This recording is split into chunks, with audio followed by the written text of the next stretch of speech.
أهلا بكل العقول اللي بتحب الهدوء. أنا سيرة ودي البشر والآلات الموسم تاني. النهاردة هنحتفل بحاجة الناس بقت تعتبرها عيب أو حتى تهديد: الملل.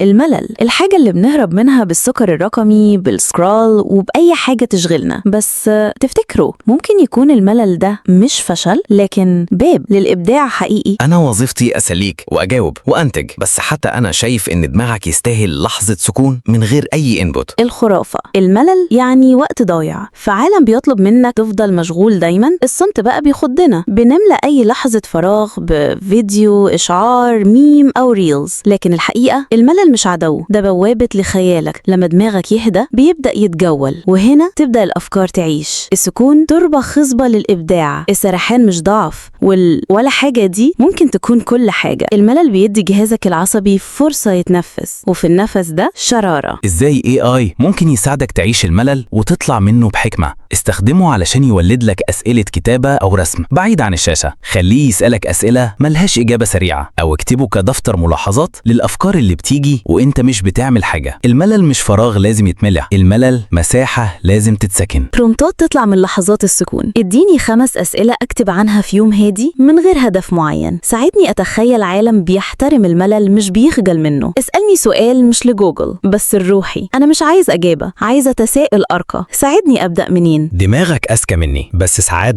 أنا بفتح لك باب والباقي بيطلع منك. البرومت السحري للحلقة: ساعدني أعمل طقس أسبوعي للسكون، مساحة أسيب فيها دماغي تسرح بوعي. فلما الملل يخبط على كتفك المرة الجاية ما تطردوش، اديله كرسي، اسأله وجرب تسمعه. يمكن تكتشف في الصمت ده النسخة الأقرب لنفسك. أنا سيرة وده البشر والآلات، والسكون هو أول شرارة.